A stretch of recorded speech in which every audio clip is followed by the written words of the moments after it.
tema de hoje é o propósito é maior do que o processo. E essa palavra Deus me deu já tem mais ou menos uns 20 dias. 20 dias. Tem 20 dias que eu estou fomentando essa palavra no meu coração, porque tudo que eu estou observando tem a ver com processo e com propósito. Abram as vossas Bíblias no livro de Ezequiel, no capítulo 4 do livro de Ezequiel, e eu quero compartilhar com vocês sobre esse tema que fará com que você pense um pouco mais também, além daquilo que você tem pensado sobre a sua vida, do que tange também todas as áreas da sua vida, sentimental, profissional, patológica, psicossomática, espiritual, econômica, enfim. Tudo que você pensa sobre a sua vida, nós temos aqui um ponto de vista, e todo ponto de vista é vista de um ponto. E esse ponto nosso aqui é a Bíblia. Acharam? Então dá uma olhadinha para cá, deixa eu contextualizar para você entender. Esse livro, o livro de Ezequiel, também foi um sacerdote que trabalhou por 22 anos como profeta. Ezequiel tinha algumas peculiaridades, porque ele foi chamado para ser profeta dentro do seu princípio sacerdotal. Escuta isso. Só que ele foi um profeta dentro de um cativeiro. Profetizar em cativeiro, talvez a sua profecia não seja tão benquista, porque ele estava profetizando sobre uma nação que já tinha sido levada para um cativeiro. E aí como que você vai pregar para alguém sobre um cativeiro se eles já estão no cativeiro? Há uma necessidade de entender, porque a princípio parece que gera uma incongruência. Como que você vai pregar para uma pessoa doente para ela não adoecer? Como que você vai trazer uma palavra de Deus para alguém para que ela não viva na desgraça, sendo que ela já está na desgraça? Então, a linha de raciocínio de Ezequiel como profeta sacerdotal era pregar para um povo sobre um cativeiro que já estava no cativeiro.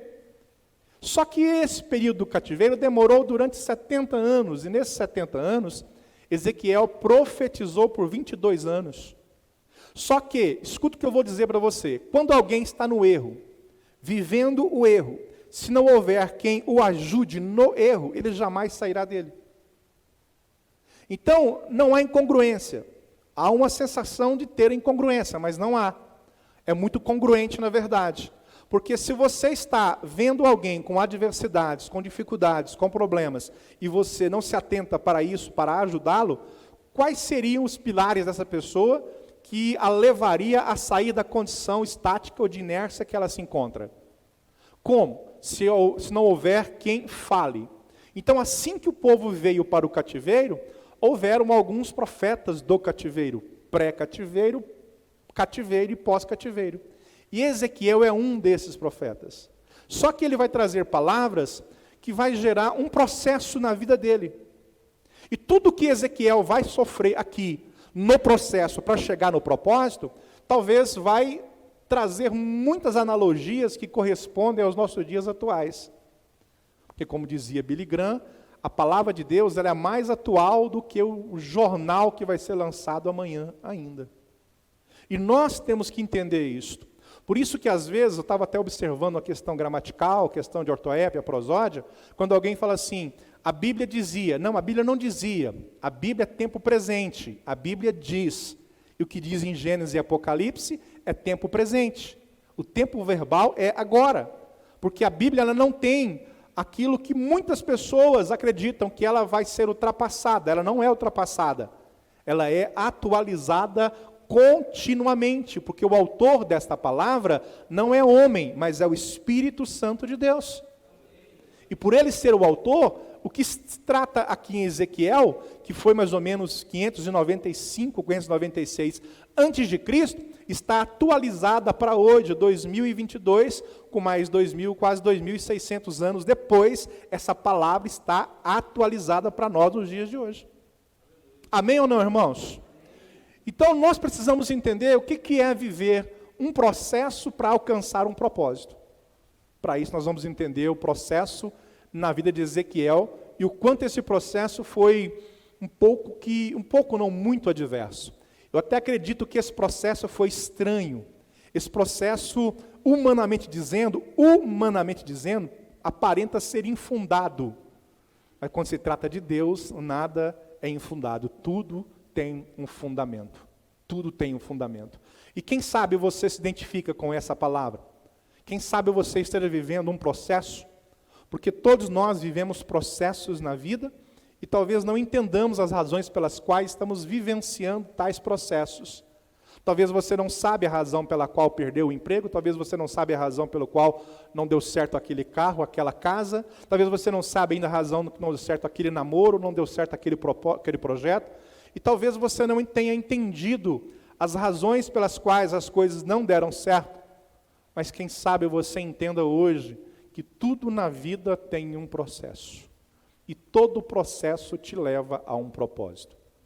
E a palavra processo é um tempo que indica a ação e o avanço, e é um conjunto de passos que te levam a realizações futuras. Isto é processo.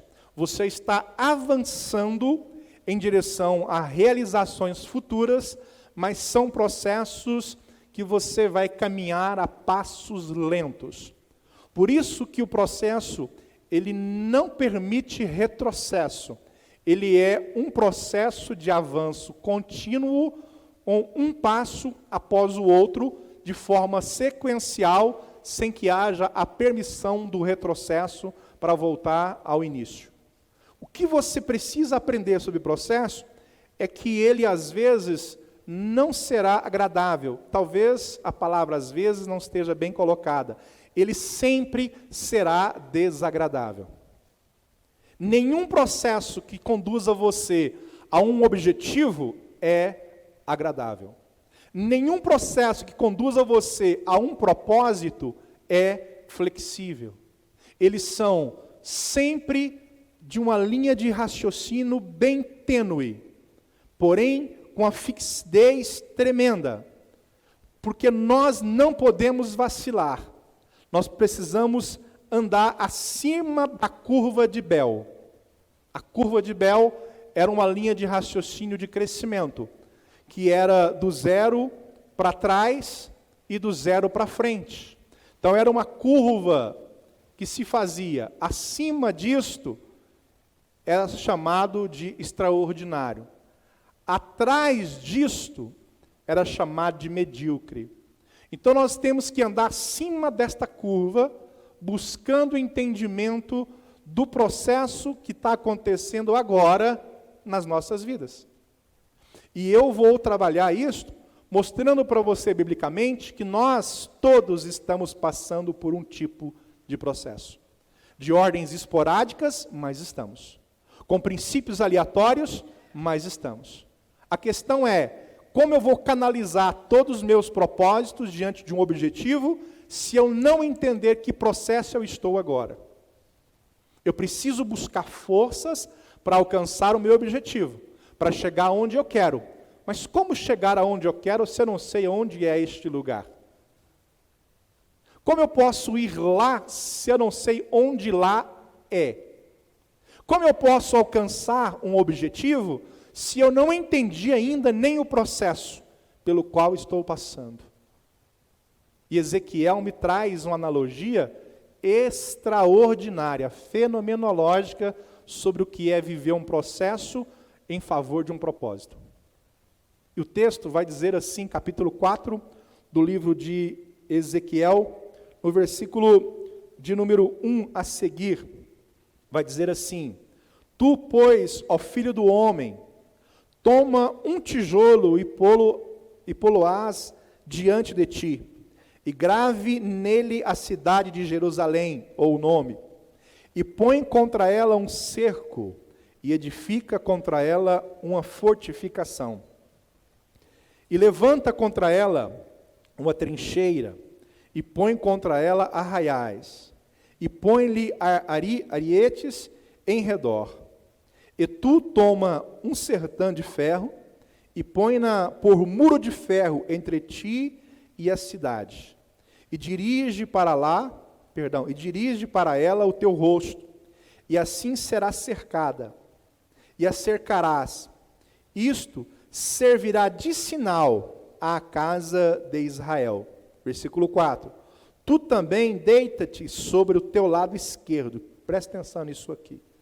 E põe a iniquidade da casa de Israel sobre ele, conforme o número dos dias que te deitares sobre ele, levarás as suas iniquidades, porque eu já tenho fixado os anos da sua iniquidade, conforme o número dos dias, que serão 390 dias, e levarás a iniquidade da casa de Israel.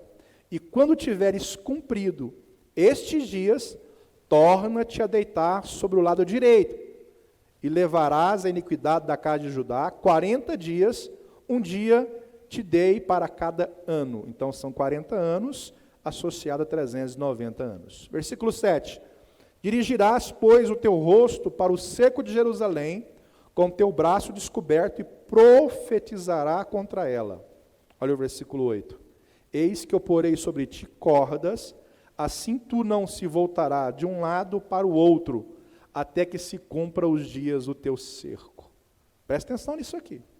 Versículo 9. Tu toma trigo e cevada, e favas, e lentilhas, e milheto, e aveia, e coloca-os numa vasilha, e faze deles pão, conforme o número dos dias que tu deitares sobre os teus lados. 390 dias comerás disso que você preparou. Versículo 10. E presta atenção nessa palavra aqui agora. A tua comida que hás de comer será do peso de 20 ciclos por dia. De tempo em tempo comerás. Também beberás a água por medida, a saber, a sexta parte de um hin. Um hin é 6 litros, a sexta parte é 1 litro. De tempo em tempo beberás. E o que comerás será com bolos. Escuta isso aqui, irmãos. O que comerás será com bolos de cevada, e cozê-lo-ás sobre o esterco que sai do homem, diante dos olhos deles. Presta atenção, é fezes.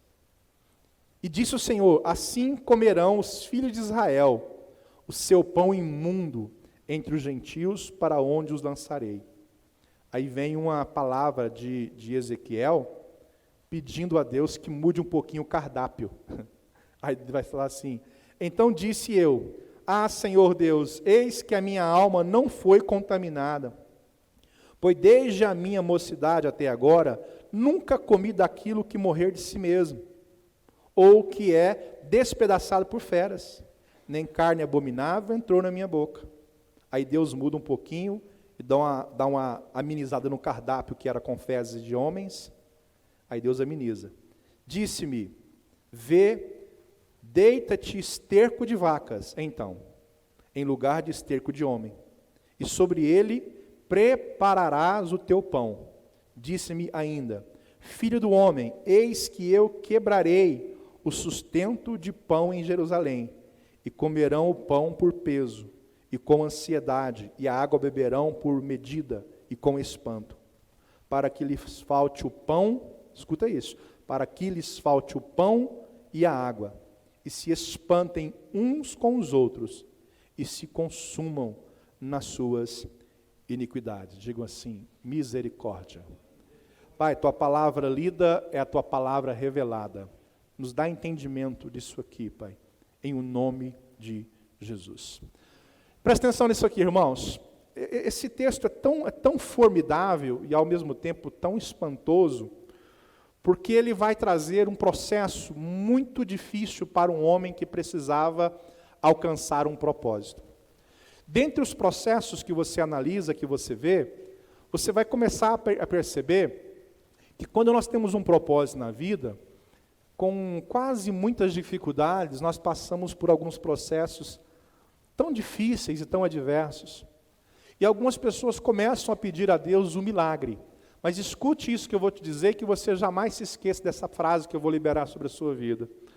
Nunca peça um milagre naquilo que Deus exige de você, um processo. Nunca busque um milagre em áreas que Deus espera que primeiro aconteça um processo na sua vida. Não adianta nós orarmos a Deus por milagres em áreas em que Deus está esperando que haja em nossas vidas um processo de continuidade. Presta atenção em mim, gente. Todo mundo, olha para mim, por favor. Deixa nada tirar a sua atenção, deixa nada desviar a sua atenção. Desliga o seu celular, olha para mim, deixa Deus trabalhar o seu coração, deixa Deus falar com você. Aqui tem tantos momentos difíceis. Primeiro, Deus pede para que Ezequiel prepare um tijolo, escreva o nome de Jerusalém, coloque um lugar e levante um muro de ferro, como se Jerusalém tivesse sitiada. Depois que acontece esse processo, começam a existir outros pedidos de Deus para que um propósito maior fosse alcançado. Depois ele vai dizer assim: agora, Ezequiel, você vai se deitar por 390 dias só do lado esquerdo. E para você não se virar, você será amarrado todas as noites com cordas. Você vai ter que cumprir esse processo, porque depois deste processo haverá um propósito. Eu sei que o processo às vezes nos prende, como as cordas que foram colocadas sobre Ezequiel. E depois que você dormir 390 dias sobre esse lado esquerdo, você vai inverter o processo, porque o lado esquerdo vai mostrar quanto tempo de iniquidade esse povo trouxe sobre a minha casa. Depois que isso acontecer, você vai virar do outro lado e vai dormir mais 40 dias do lado direito e vai se amarrar com cordas, ou alguém vai te amarrar com cordas, para que você não se vire de um lado para o outro. Primeiro ponto que eu aprendo com o processo: ele nos amarra a uma condição única. O processo nos amarra a uma condição única, porém plena. Nos dá uma estabilidade, nos dá uma condição, porém não nos permite retrocessos. Às vezes Deus trará essas cordas para que os nossos processos estejam bem atados ao princípio daquilo que Ele tem como propósito. E o que Deus faz com ele aqui, com certeza, não é porque Deus não acreditava que ele não iria se virar, é que ele não iria cumprir o processo.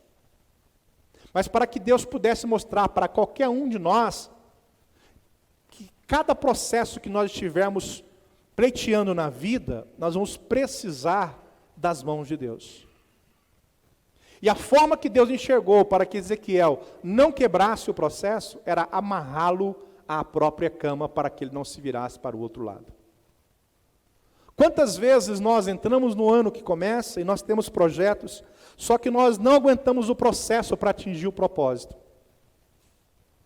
E nós nos colocamos como propósito diante de um processo, só que lá na frente nós nos viramos para o outro lado. Nós esquecemos os nossos objetivos, os nossos alvos, os nossos ideais. Basta uma frustração, uma decepção, uma descontinuação.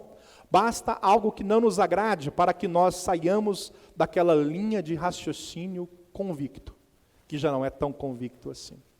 Então Deus traz uma palavra dizendo: você vai se deitar de um lado só, do lado esquerdo. Não que eu não confie em você, Ezequiel, mas você será amarrado para que você não se vire para o outro lado, enquanto eu não permitir que você se vire. Porque esse processo vai levar o meu povo a um propósito. Porque esse processo vai levar a uma condição de realizações.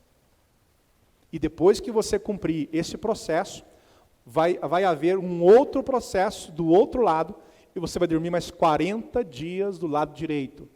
Será amarrado, para que você não se vire para o lado esquerdo.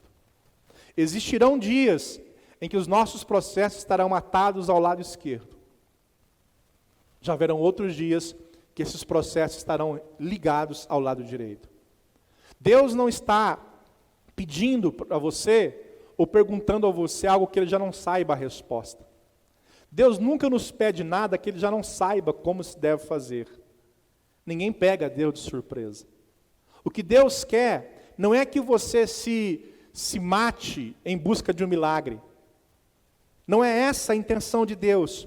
Basta você entender que para você chegar onde você precisa, é só você obedecer o processo. É só você entender sobre as convicções que Deus já preparou para você. E eu vivo uma vida em processos. Eu estou em processo de contínuo crescimento. Eu estou em processo de buscas contínuas em direção a um objetivo maior, que é a minha salvação e a minha vida eterna. Para isso, existe um processo que foi estabelecido por Deus. Depois desse momento, Deus vai dizer assim: Ezequiel, agora você vai pegar alguns itens e nós vamos trabalhar um pouquinho a culinária, momento gourmet na Bíblia. Você vai comer só o que eu mandar. E vai comer a mesma coisa por 390 dias. Não vai comer mais nada a não ser aquilo que eu te ordenar.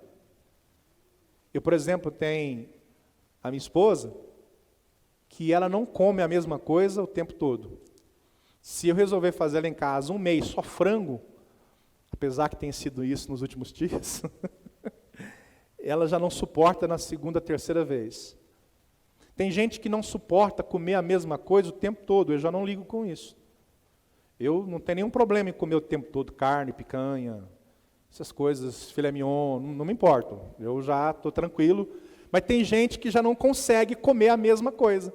E Deus chama Ezequiel e fala assim: momento gourmet, filhão, ó, você vai comer a mesma coisa por 390 dias. E vai beber 1 litrinho de água só, 1/6 de hin. 1 hin é 6 litros, você vai beber 1 litro de água e pronto.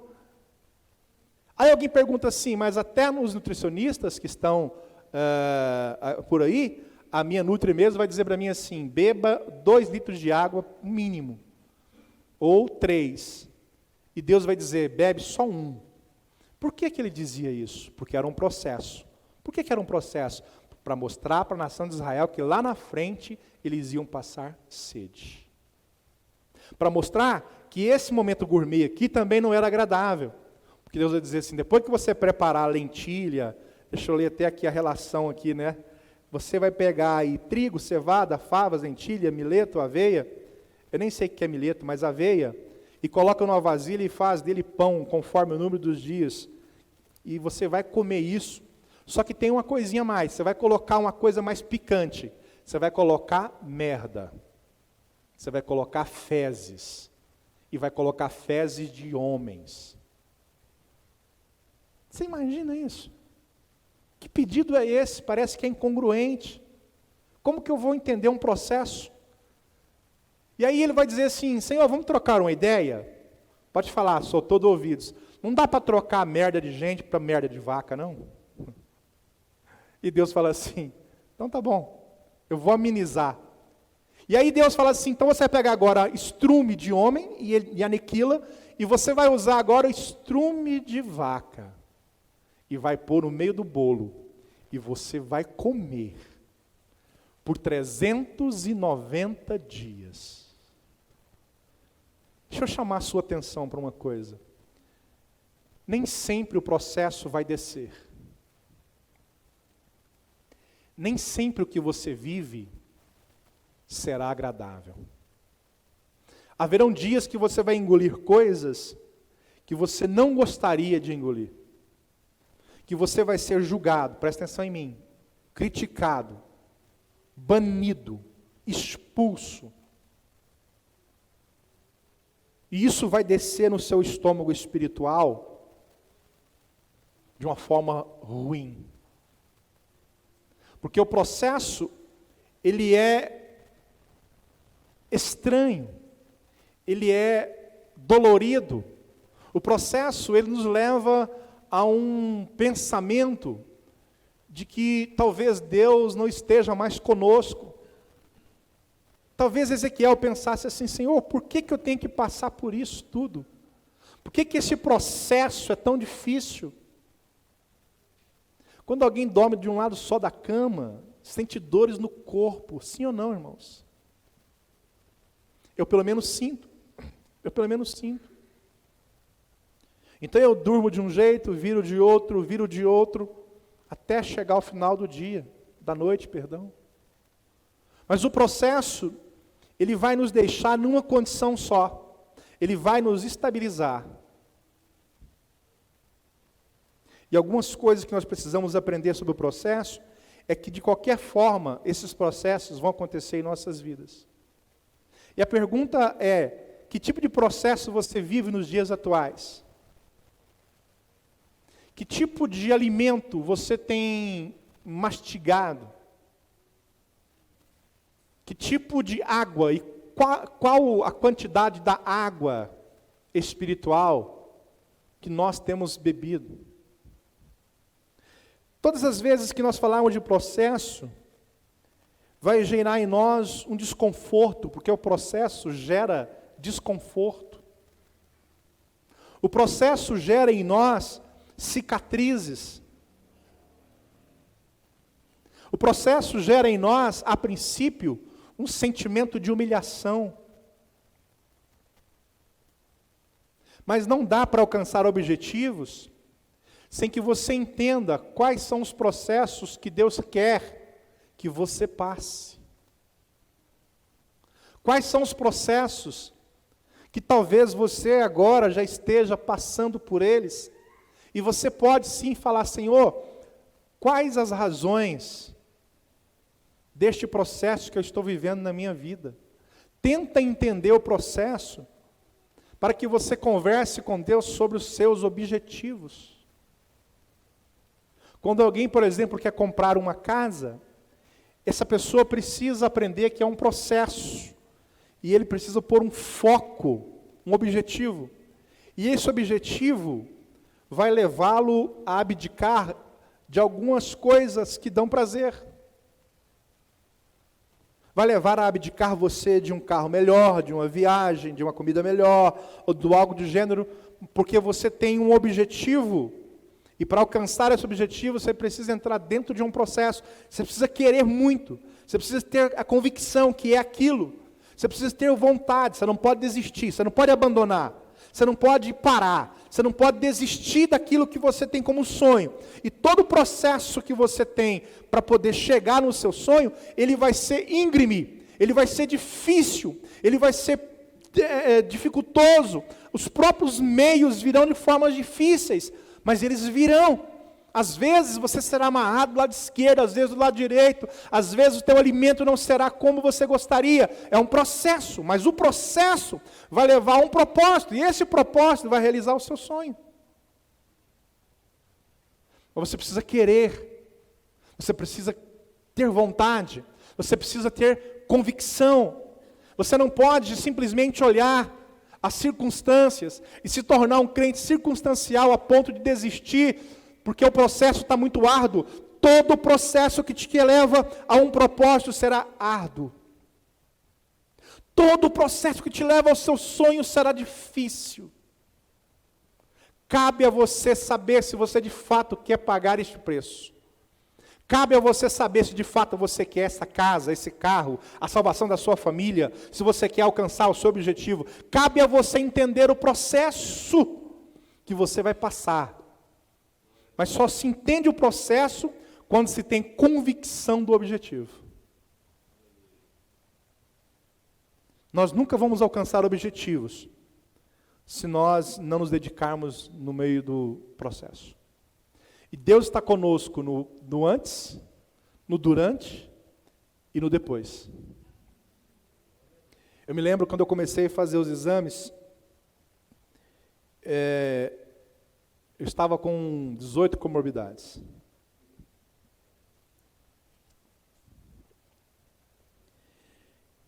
Só que eu já tinha feito todo o processo em 2014. Eu fiz todos os exames de 2014. Como eu ia fazer a cirurgia à vista, houveram várias adversidades, eu acabei não fazendo a cirurgia. E aí eu troquei de emprego. Eu trabalhava com um deputado federal, depois fui trabalhar com um vereador, e agora eu voltei a trabalhar com um deputado estadual.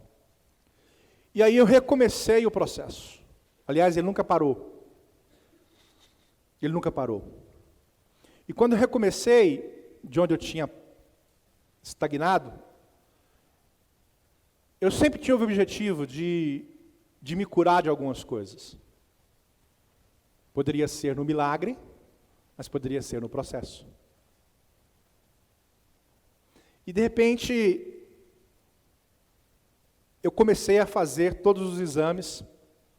Antes eu tinha ido na doutora, e quando eu cheguei lá, ela falou assim: olha, o seu plano de saúde já ainda não venceu carência. E eu tinha me informado na época da carência. E eles me disseram um dia X. E quando eu fui lá, não era esse dia X, era um ano depois do dia X. Eles erraram só por um ano. E aí eu esperei mais um ano e fiz as contas. Escuta o que eu quero te dizer.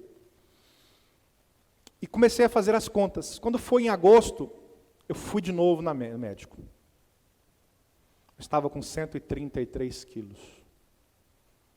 E ali eu comecei de novo, de onde eu tinha parado o processo. Eu fui 37 vezes no médico. Entre exames e médicos. Quando chegou na metade do caminho, 8 dos médicos que eu fui, o plano de saúde não cobria. Eu precisava de quase R$4.000 para custear esses médicos. Quando chegou nesse momento, eu pensei, agora não vai dar. Agora eu preciso pensar no que eu vou fazer. E quando eu fui, Deus começou a abrir portas em lugares em que eu nem imaginava, para que eu permanecesse no processo. E eu fui pagando. Eu fui lá e marcava um médico por dia, a cada 2 dias, e fomos pagando, à vista. Um era R$500, outro 450, outro 300, nenhum era barato. Nenhum era barato. E quando eu fiz os exames, que eu voltei no médico, que é a clínica geral, ela disse para mim assim, os seus exames deram muitos problemas, você vai ter que procurar outros especialistas. E eu peguei meu carro e eu ia embora orando. Aquela oração que Deus não recebe. E eu fui para casa, falei, vou largar a mão. Não há a mínima condição. E aí fui de novo, falei, eu estou no processo, eu vou continuar. E quando eu fui nos médicos novamente, hematologista, proctologista, os médicos que não estavam na lista, e eu fui. E foram me pedindo exames, e mais exames. E foram fazendo exames e tudo dava alto. Todos os exames que eu fiz deu positivo. Tudo que eu fazia. Eu ficava assim pensando, gente, será que isso vai dar? Será que isso vai dar certo? E de repente eu acabei todos os exames. Escuta o processo. Todos os exames. Quando eu fui no último exame, que foi um exame que eu fiz em Goiânia, exame do sono, chama polissonografia com CPAP. A minha pneumatologista, a minha fisioterapeuta e o meu cirurgião disseram para mim assim, nós não fazemos a sua cirurgia, a não ser que você compre um aparelho para você respirar e saiba como você deve respirar. Eu sei que todo esse processo ainda me fez gastar mais ou menos 13 mil, além daqueles 47 mil que o plano pagou. E aí vinha o problema da data. Porque quando eu fui liberado geral, já fui liberado no final do ano e tinha as provas finais. Só que a carência do meu plano, ela venceu dia 1º de novembro. E quando eu cheguei, que o médico olhou para mim, e o médico falou comigo, falou, agora você vai no hospital marcar a sua cirurgia. Depois que você marcar, você vai precisar passar por uma perícia do seu plano. E quando eu liguei para Goiânia para marcar a perícia do meu plano, eles empurraram a minha perícia para dia 28 de dezembro. E que dia era, pastor? Era dia 9 de novembro. Fiquei pensando, agora não dá. Dezembro os médicos entram de férias, agora não dá. Mas existe um processo. Quando eu pensei, fui para casa, dobrei os joelhos, orei, pensei, lembrei, poxa, eu trabalho para um deputado. Eu sou funcionário de um deputado em Goiânia. E liguei para ele, liguei para a nossa equipe, 2 meninas da nossa equipe que cuidam dessa área. Ligaram para um diretor. E ele falou para mim assim, nós não vamos tirar ninguém da fila. Porque eu mesmo vou te atender. Isso era dia 9, finalzinho da tarde. E disse assim, você pode vir amanhã, dia 10 de novembro? Para quem estava marcado para dia 28 de dezembro, a perícia. E quando eu cheguei lá, um rapaz muito simpático me atendeu. Sem tirar a vaga de ninguém. Ele mesmo. 14 dias depois, estava aprovado a minha cirurgia. E quando eu voltei, eu cheguei no doutor e falei para ele assim, doutor, e agora? É com o senhor. E ele falou assim, eu preciso ver a data que eu tenho disponível, porque tem que ter UTI disponível. E as minhas provas na faculdade, as provas finais, elas começaram dia 29 de novembro e ia até o dia 3 de dezembro. Provas finais. Curso presencial. E eu orava, Senhor, não deixa marcar, porque se fizer, como é que eu vou fazer prova final? E aí nós fomos fazendo prova, quando foi dia 30, dia 1º, dia 30 na verdade, a secretária do médico liga e fala assim, a sua cirurgia foi marcada para o dia 6. E as minhas provas finais terminavam dia 3. E dia 6, vocês sabem que eu me internei. E vocês sabem que eu fiz a cirurgia. 2, na verdade. O que eu quero te mostrar é que no processo você vai querer desistir. É que no processo vai faltar dinheiro. Mas o que não pode faltar num processo é fé. Porque todo processo que leva a um objetivo precisa ter os 4 P's. Planejamento, prazo, prática e perseverança. Se você não tiver planejamento, se você não tiver um prazo estabelecido, se você não praticar aquilo que você precisa, e se você não for perseverante, você não vai chegar ao objetivo, você vai ficar no processo.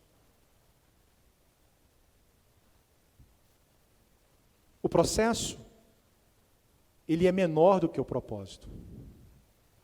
Porque quando você tiver passado pelo processo que tem que passar, e quando você atingir o seu propósito, a única coisa que vai sair da sua boca é glória a Deus e aleluia. Então viva o seu processo. Eu sei que ele vai fazer você ranger os dentes. Eu sei que ele vai fazer você pensar em desistir. Mas olha o processo na vida de alguns. Paulo passou pelo processo da cegueira. Foi a única forma que ele conseguiu enxergar a si mesmo.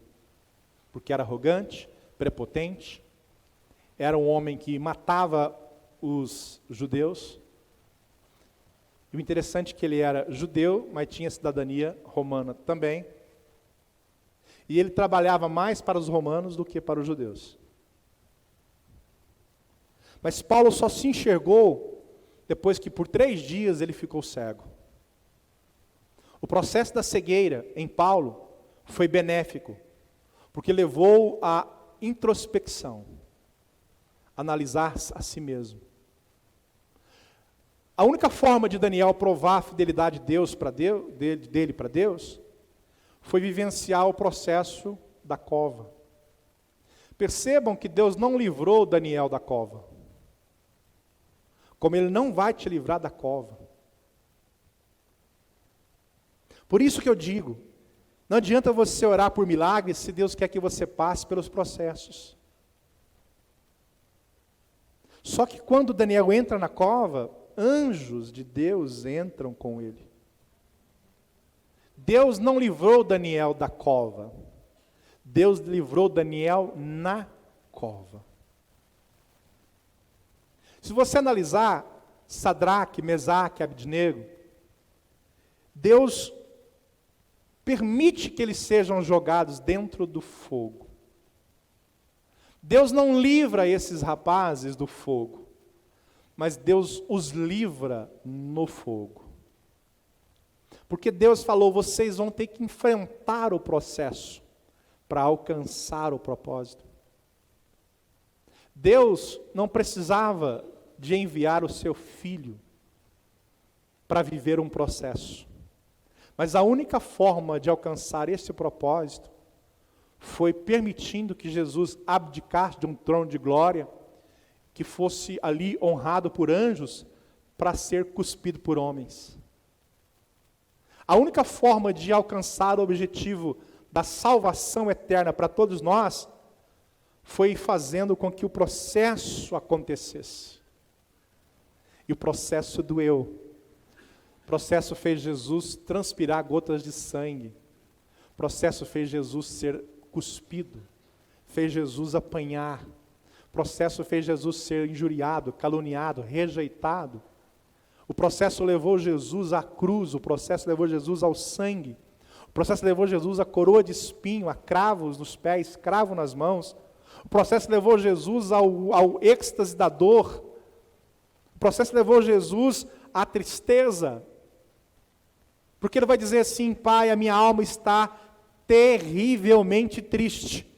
Se tu podes, afasta de mim este cálice, contudo não se cumpra a minha vontade, mas sim a tua. E a vontade de Deus era que Jesus fosse moído, esmagado pelas nossas iniquidades, ele pagasse o preço por nós, ele fosse para a cruz por nós, que ele morresse em nosso lugar, como morte substitutiva, como morte vicária, e ele viveu o processo para que você pudesse alcançar o propósito.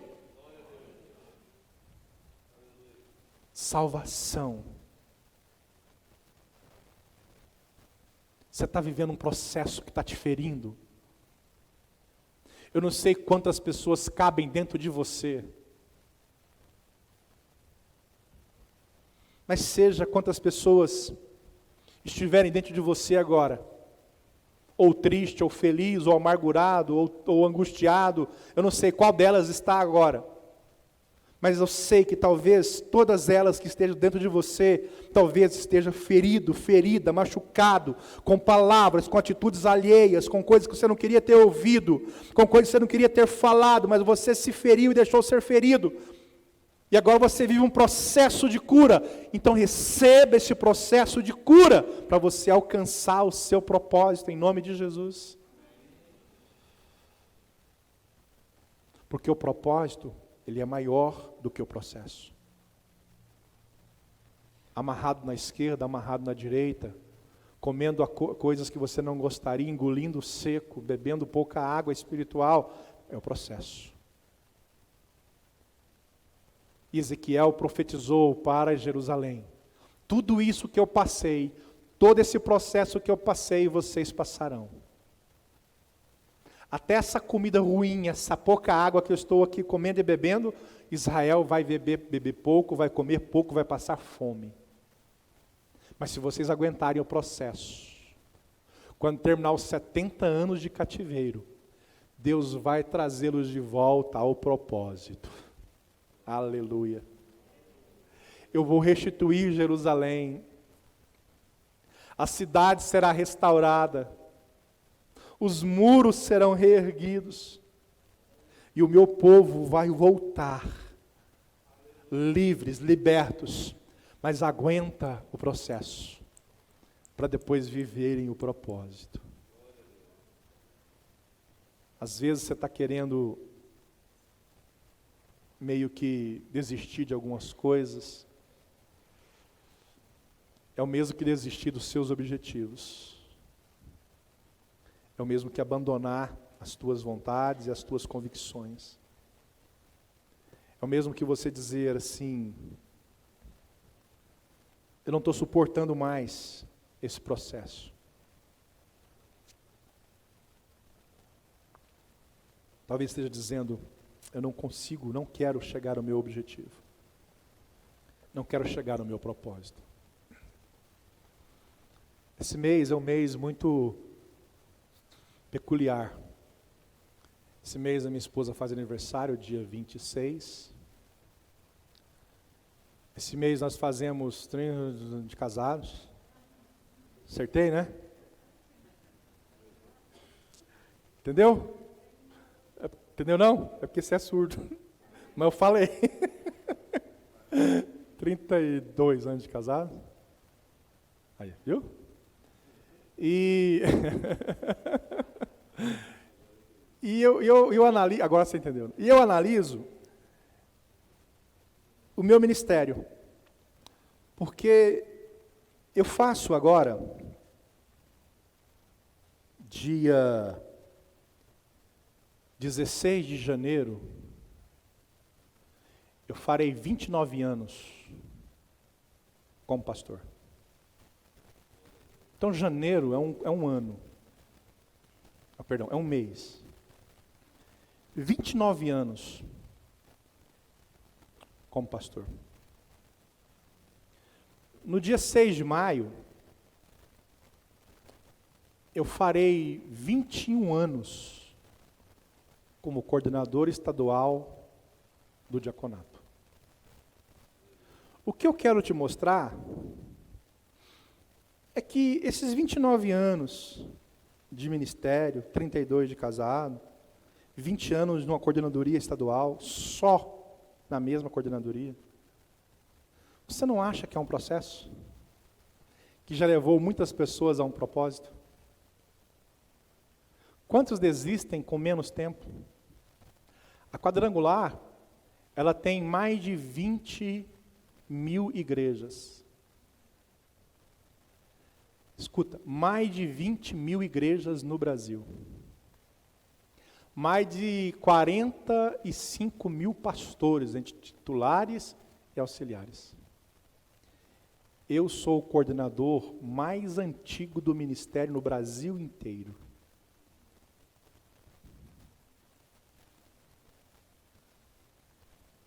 Toda vez que eu vou para São Paulo em reunião, eles dizem assim, chegou o coordenador mais antigo do Brasil. Você acha que esse processo não doeu? Você acha que nesses 20 anos, numa coordenadoria só, você acha que eu já não passei tantas humilhações? Tantas dificuldades? Vocês acham, por exemplo, para mim lotar, nós lotamos, né, o Centro de Convenções de Roma, em Caldas Novas. Vocês estavam lá. Vocês acham que num processo não doeu, não machucou? Eu nunca tive um congresso que não tivesse menos do que o máximo.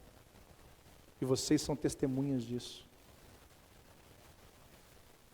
Só que tem 2 anos que eu não faço. Tudo isso para dizer para vocês, por que você não arregaça as mangas e honra o que Deus colocou nas suas mãos? E põe essa coisa para funcionar. Põe esse projeto para continuidades. Não venha com palavras dizendo para mim que você está com dificuldade A, com dificuldade B, porque eu tenho as mesmas que você tem.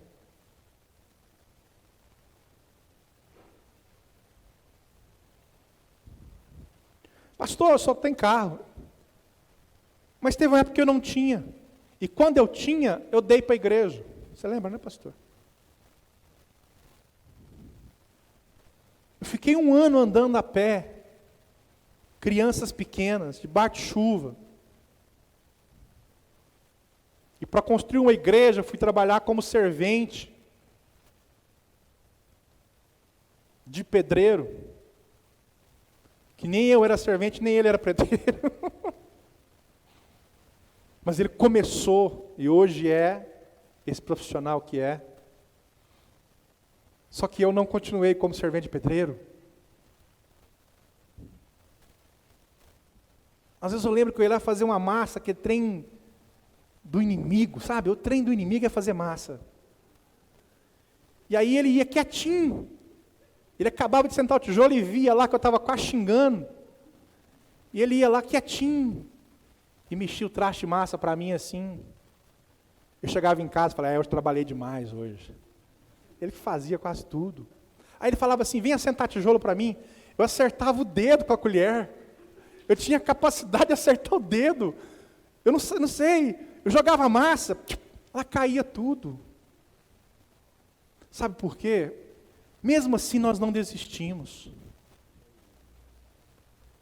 Nós já construímos 2 igrejas. Nós já abrimos mais umas outras 6, 7. O que eu quero dizer para você? Processo. Processo, David, processo, Hugo, processo, Wesley, processo. É o processo. Não para não, não desiste não. Vamos trabalhar, vamos fazer a coisa acontecer, é o processo. Na sua casa, na sua vida, na igreja, na sua profissão, no seu casamento, no seu lar, na criação dos seus filhos. E eu paro por aqui. Para quem já pregou 6 horas seguidas, né? E ficou 33 dias sem pregar, vou até amanhã, eu paro por aqui. Eu quero que você dê uma fechadinha nos seus olhos.